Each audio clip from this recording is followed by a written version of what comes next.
Welcome to Gooners View from Block 5 with me, your host SJ. Arsenal have gone away and beaten Port Vale 2-0 in the League Cup third round.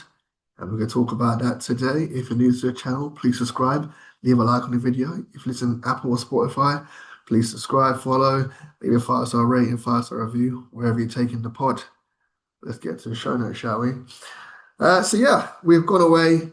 Port Vale, League One outfit, Wednesday, cold up in Stoke.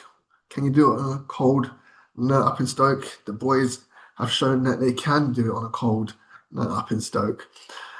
Before we get to the game, starting lineup, like I said, we were talking about squad depth, such as the strength of our squad. We made 9 changes with Saliba and Marino retaining their spots from our last game at home to Man City. Saliba, I agree with, needs to get some minutes in his legs. And Marino, he played up front, as it turned out, as we have no backup strikers with the likes of Jesus and Kai Havertz out through long-term injuries. And the manager always wanted to give Rich Jokerez a rest, given his start to the season. The rest around Marino, such as the quality of our players, we have a lot of dual position players. So when you saw them on the team sheet, you weren't too sure how we're going to line up. Saka, he's obviously going to play off the right. I think I did say that he would start. He's coming back from injury, needs to get minutes, get up to speed. You don't get up to speed and get up to speed without playing. No better fitness than match fitness. Saka started. The rest, you never know if Eze's going to play on the left of midfield, or right midfield. Left wing forward. Also with Ranieri, he could have played on either side in the same position as well. And Martinelli could have been down the middle, and we could have dropped back Marino. The possibilities were endless. But as it turned out, we started with Martinelli on the left. I would have moved for a three of Norgard, Eze left 8, and Ranieri on the right, where he's played predominantly in his academy years. Just the game itself, we go over it as a whole.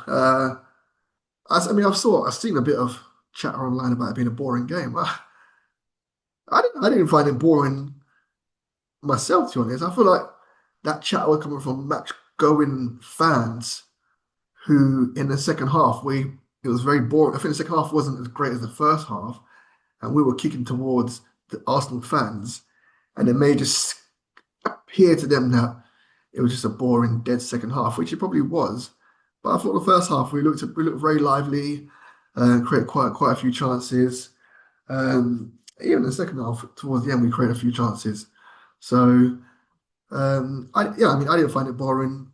Me personally, I love a win. I take a win however it comes. Ugly, dominating, nick it. I take a win. I'm a winner. Win is win. Doesn't matter how you get it done, as long as you get it done. You could end up like Man United, out on penalties, and then you're moaning to the cows come home. So I'm not too critical of the performance. We got through. Like I said, we played Brighton at the Emirates, the fortress, the carpet, in the next round.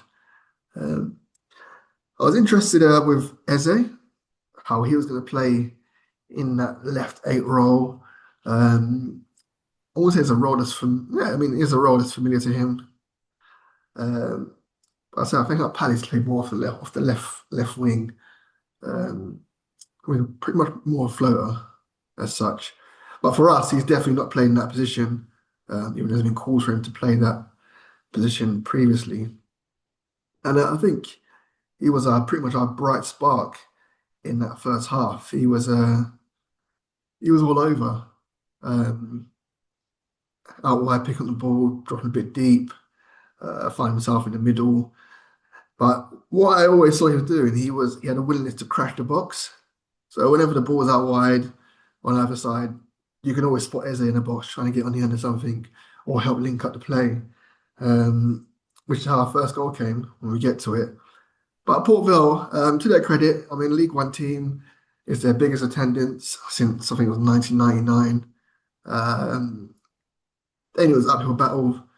I don't think they were hoping for a snatch and grab, maybe a last minute last minute goal, or even take it to penalties, similar to how Grimsby did against Man United. So it was a big day out for them. It was their cup final.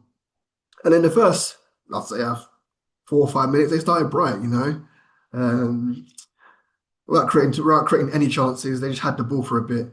But you could tell as soon as we got that ball and got maybe strung two passes together, what was going to happen?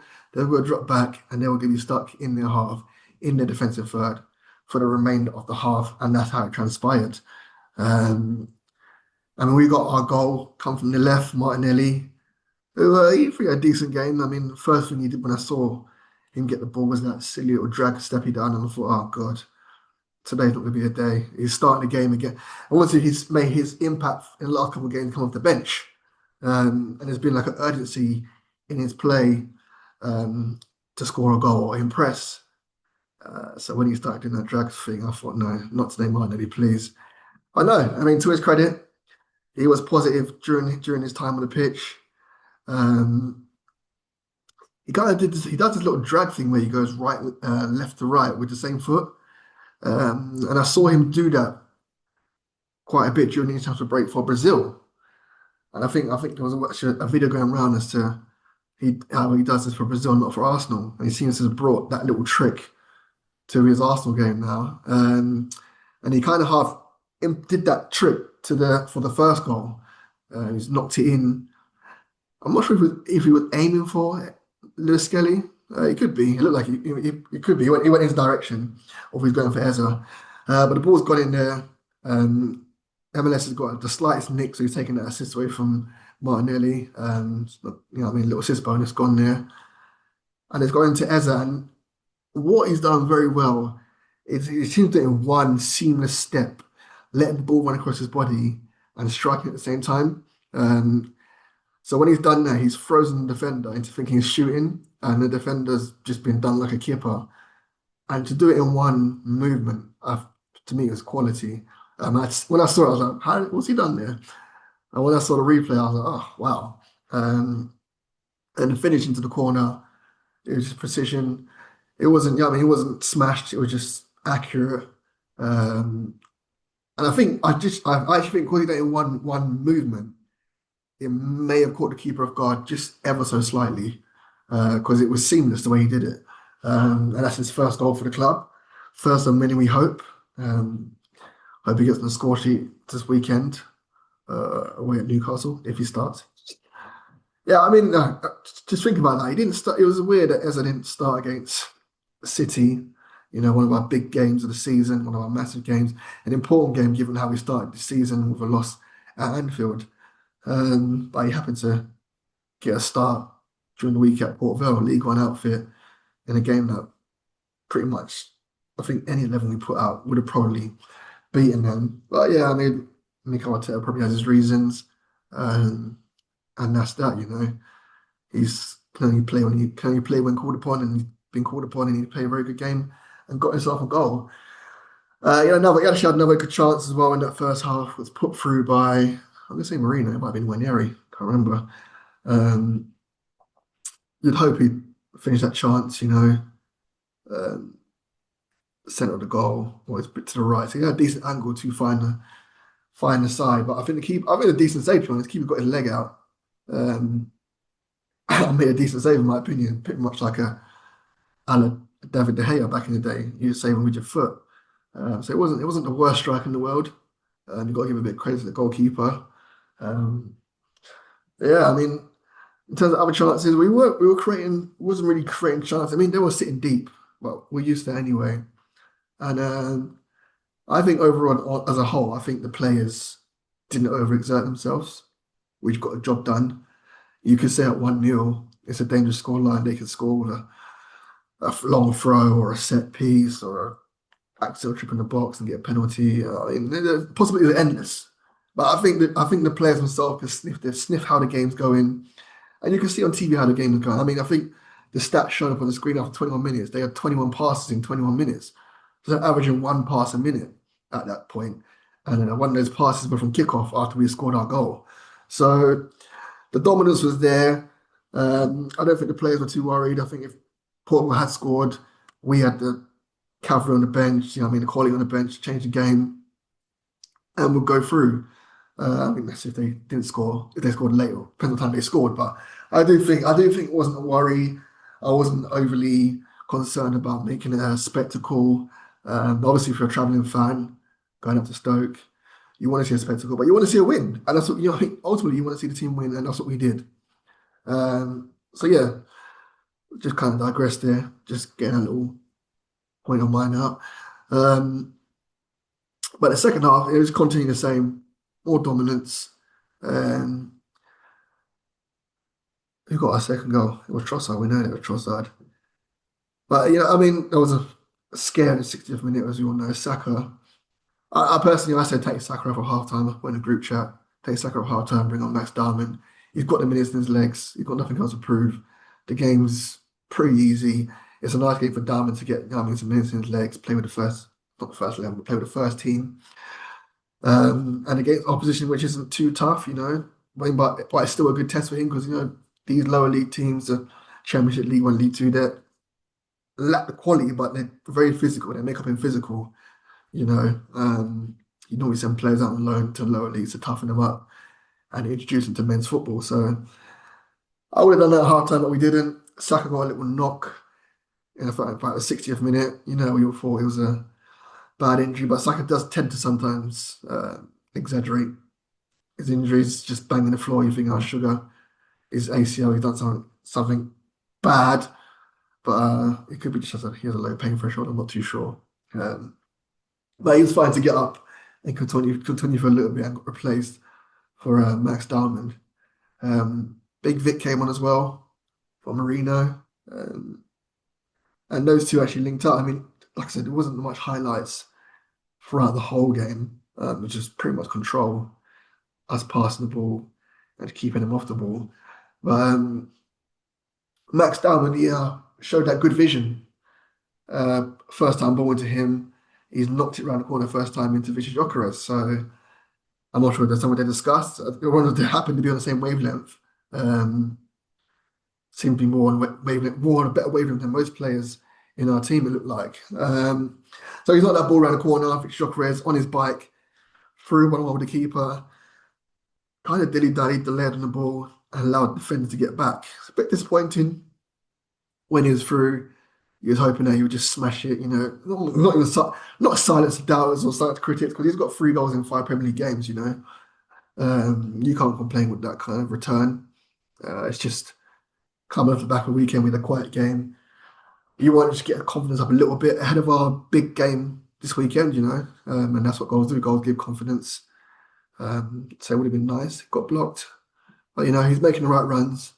And thankfully, Max Diamond is on ball, on his job.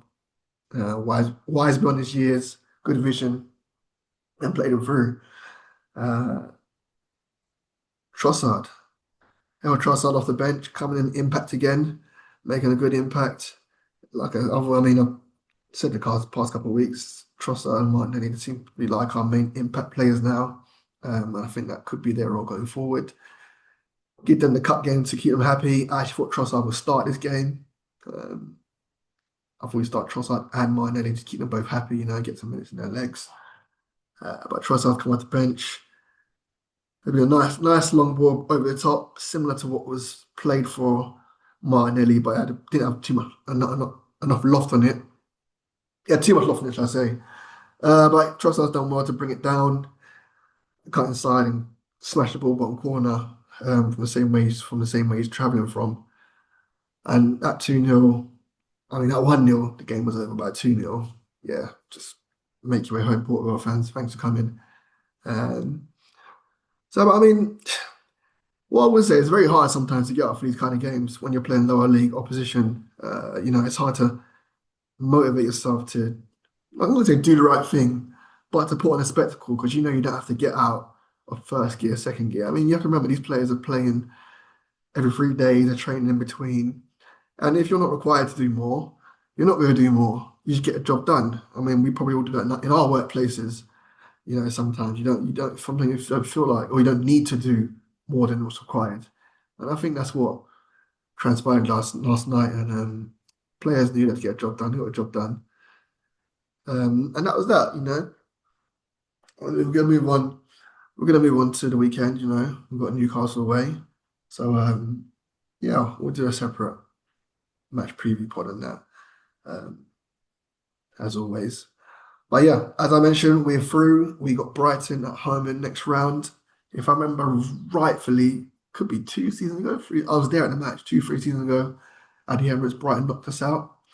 I remember a young Carl Hein in goal. Was it Carl Hein? Had to be Carl Hein coming out and giving away a penalty. I think slipped coming out to close the ball down, didn't get there in time, and gave away a penalty.